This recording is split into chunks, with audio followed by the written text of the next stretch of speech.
मोर्चा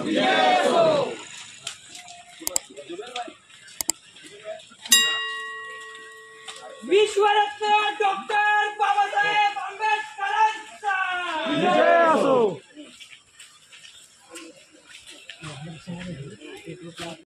गुन्हेगारीकडे वळवते। मी बोले ना, मी अजून बोललेलो नाही। हे प्रकरण हे असं आम्ही जर बाळासाहेबांकडे ठेवलं तर याचा उद्रेक होईल साहेब, उद्रेक होईल। मी आज 36 जिल्हे चालवतोय, मी माथाडी चालवतोय। माथाडी चालवत असताना मी प्रत्येक क्षेत्रातले लोक चालवतो। आज माझ्याकडे मंत्रालयातले 6000 कर्मचारी आहेत, तुमच्या पोलीस प्रशासनामधले 6000 आहेत। का? कारण जे पंतप्रधान भिंडोकांनी जे काढले, काय काढले तुम्हाला माहिती आहे का? प्रायव्हेट याच्यासाठी ते सगळे माझ्याकडे आहेत, पण ते दस्तक थांबवलेलं आहे। उघडणार केव्हा? जेव्हा बाळासाहेब मला देतील बाबा हे ओपन। तर त्याच्यासाठी सांगतो झाकली मूठ 1.25 लाखाची। या गोष्टीत मी काय यांना सांगत नाही पुढे जा पाठी जा, तुम्ही याच्यावर निर्णय द्या। तुम्ही जर निर्णय दिलात नाही तर मी सांगून जातो की त्या तिथं भीमो कोरेगाव होणार। मग तो संभाजी भिडे येऊ द्या, नाहीतर तुमचे डायरेक्ट सिनियर येऊ द्या, त्याच्यावरती कदापि थांबणार नाही। कारण काय, आत्तापर्यंत तेच झालेलं आहे। बिचारा गरीब असेल तो मारला जातोय, जे असतात मातब्बर ते गरीबाला चेस्टतात। मगाशी तुम्ही बोलल्यानुसार 2009चा प्रूफ दिलेला आहे। मी असं बोलून जातो, तुम्ही नोट करा पाहिजे तर। त्याची परिस्थिती करोनाच्यामुळं जर पंतप्रधान स्वतःचं मातही करतो, राम मंदिर बांधतोय आणि ते तुटून जातंय, तर मी काय बोलायला हरकत नाही। तर ते 2000चा प्रूफ आहे, त्या प्रूफवरतीच पुढे जाऊ द्या। तुम्हाला त्यानंतर भाडं पाहिजे करा, आणि ते जे भाडं आहे त्यांचा जो वैयक्तिक आहे ना, भाव आणि भाव, तो भाव आता का आला हे तर वेगळ्या गोष्टी आहेत। मग त्याला सिद्ध करायला लागेल, मग परत ती याचिका दाखल करा। याच्यात विलंब होईल तोपर्यंत ते काय उपाशी मरणार। कारण काही शेतकरी उपाशी मेले, त्यांच्यामध्ये उपासमारीची पाळी येऊ नाही, म्हणून मी तुम्हाला सांगतो। आता ज्यांनी एव्हिडन्स दिले स्वतःच्या बुद्धीने, ते पण एव्हिडन्स बरोबर आहेत सगळ्यांची।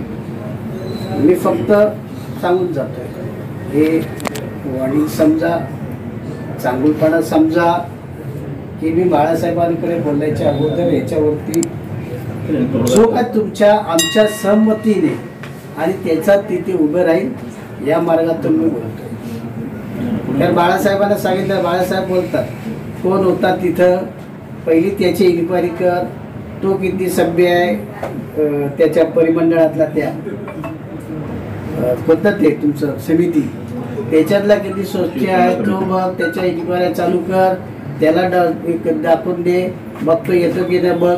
ते नाही करायचं। चांगलपणाने तुमचं नाव मला दिसलं नाही, अवचर साहेब। बघा तुम्ही जर मला आता कळालं तुमचं पण मला तुम्ही फोन केला होता साहेब, चांगलपणाने झालं तर बरं आहे। आणि मी जातोय म्हणून पाठवून काहीतरी तुम्ही असं करू नका। फक्त माझ्या माणसाला न्याय मिळाला पाहिजे, बाकीचं जे काय आहे ते दस्तबंद बंद। माझा पहिला पॉईंट आमचा जो आहे तो झाला पाहिजे। याला न्याय मिळाला, याला नाही मिळाला तर कदाचित आम्ही वेगळ्या नजरेने बघू, पण दुकान हे त्याचं पोटापाण्याचं आणि कुटुंब सांभाळण्याची जी दुकान आहे ते त्याला द्या।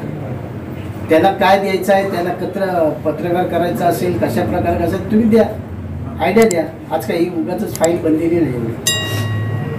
बाळासाहेब जो कार्यकर्ता बनवतात रक्ताचा, तेव्हा त्याला हितंबूज माहिती सांगतात आणि ते येतात आणि जातात, ते माहिती। मी घराण्याचा कार्यकर्ता आहे, मी घराण्याचा सेवक आहे, त्याच्यामुळं मी कोणाच्या चहाचा पण निंदन नाही, काही नाही। हे एवढं बोलतो जातो। माझे जिल्हाध्यक्ष आहेत, आज राष्ट्रवादीचे आहेत, हे आमचे दादा आहेत, इकडे हे आहेत। याच लोकांनी आज एका माणसासाठी आलेले आहे, सोनावणीसाठी।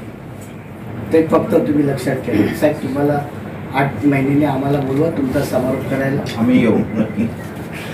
नाही असं काही नाही. जे आहे ते जे प्रॅक्टिकली ठीक आहे ना, आपण याच्यामध्ये आणि प्रॅक्टिकल विषय नाही सर. आता मी थोडं मीडियाचं थोडं 2 मिनिटं बघतो.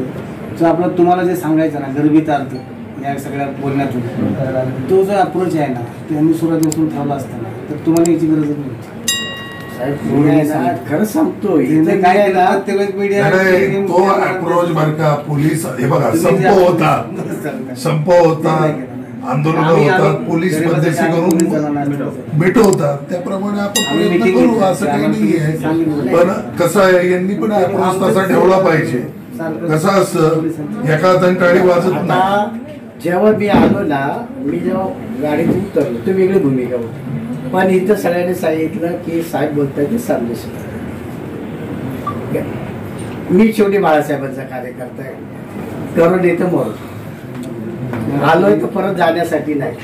असा डायरेक्ट सांगताय आणि इनडायरेक्टली मी जे सांगताय ते मी आम्हाला कळतंय. बरोबर आहे. तुम्ही डायरेक्ट जे सांगताय लोकांसमोर ते आम्हाला कळतंय आणि त्यातून तुम्हाला इनडायरेक्टली काय सांगायचं ते बी आम्हाला कळतं. तू आपलं तो अप्रोच ठेवून जर काम केलं तर 100% यश मिळेल. त्यात 100% महाराष्ट्रावर गेलं सगळं. व्हॉट्सअप कुठल्या या माध्यमातून गेलेलंच आहे. त्यामुळे लोकांना पण असं होतं आणि प्रशासन असं काय करतंय, असं का वाटतंय. छोटीशी नाहीये साहेब, हे बेकायदेशीर काम करतात आणि मला सहकार्य करायचं सांगतात ते आम्हाला ते पटलं.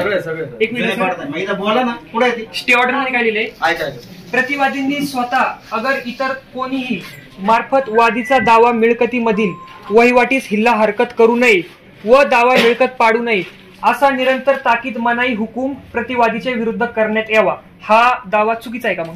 हा दावा या गोष्टी त्याच्यावरती 2 मिनिटं त्याच्यावरती ह्या सगळ्या गोष्टीचा प्रतिबंध म्हणून तुम्ही काढायला पाहिजे.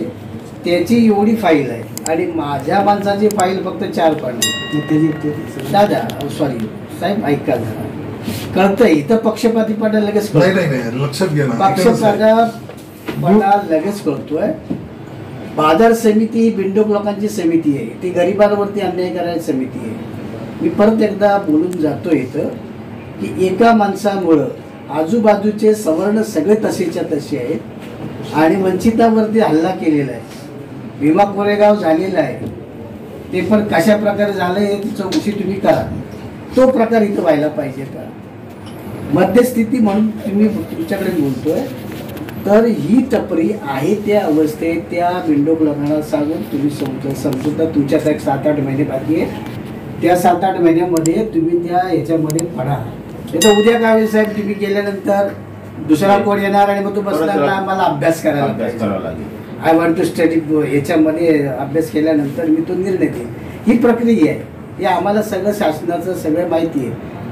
त्याच्यामुळं आता यांनी जी आपली स्वतःची परिस्थिती सांगितली, कुटुंब असं पण नाही, डॉक्टर्स आहेत, इंजिनियर्स आहेत. जर आमचा भाऊ सर मेंटली जर काही इश्यू असेल आणि त्याच्या दबाव असून जर भावाचा नाही विषय याच्यामध्ये कोर्टाची कंटेम्प्ट केलं त्यांनी. कंटेम्प्ट केलं का नाही म्हणजे कोर्टात तुम्ही जर म्हणता ठीक आहे तुमचा भाऊ किंवा तुम्ही स्वतः जरी असता तरी काढलं तर कोर्टाच्या ऑर्डरचा अवमान केला असं म्हणायचं तुम्हाला. बरोबर आहे. तरी कुणी कोर्टात जायला पाहिजे ना. काय म्हणतो पण कोर्टाची ऑर्डर कुणी जाण्यापेक्षा ती आहे ना, ते जी काय ती मिळकत आहे त्या ठिकाणीच म्हणजे कंटेम्प्ट ऑफ कोर्ट झालं का नाही साहेब? झालं ना. मग ती कुठं दाखल करायला पाहिजे? कोर्टात दाखल करावं लागेल. सगळ्याच गोष्टी तू एक काम कर, कोर्टामध्ये पण एक जावं लागेल. परंतु तुम्ही कायदा सुव्यवस्थेचं म्हणले ना आता, तर ते कायदा सुव्यवस्थेचं झालं ना प्रकार तो. या ठिकाणी टपरी जे काढत होते ते नंतर कोर्टात जातील. ते काय व्हायचं ते पुढे होईल. परंतु तुमचं पण काम आहे ना. माझं वैयक्तिक मत आहे आता बरं का, मी तुम्हाला सांगतो. आपण पोलिसांनी तर कारवाई त्या पद्धतीने ऐका चर्चा केलेली आहे त्यांनी. तो कोर्टाचा निर्णय त्यांचा आहे. आता याच्यामध्ये काय मध्यस्थी करता येईल आम्ही त्यांच्याशी एकदा बोलून बघतो. त्याच्यातून मार्ग निघेल. त्याच्यातून मुद्दा काय करू शकता. साहेब 2 गोष्टी करा तुम्ही याच्यामध्ये. काय तुम्हाला बसवायचं असतील 2 पार्ट्या, मार्केट कमिटी आणि ही पार्टी, ती एक बसून घ्या आणि ह्या भगिनीचं आहे ना तुम्ही स्टेटमेंट घ्या की त्यामुळे सगळा हा प्रकार घडलेला आहे. त्यांना जी पैशाची मागणी केली त्याच्यानंतर या ठिकाणी हटवलं. ही गंभीर बाब आहे. त्याच्यामुळे हे स्टेटमेंट घेतलेलं आहे ना, एक स्टेटमेंट घेतलेले ते भाव घेतलेले ऑन रेकॉर्ड आहे ते. ऐकून घ्या ना. ऐका, पहिला मुद्दा असा आहे, ते स्टेटमेंट वाचायला देतो तुम्हाला. पहिला मुद्दा असा आहे की साहेबांनी जे सांगितलं की आपण त्याच्यात काय मार्ग निघतोय का, हा पहिला मुद्दा. ऐका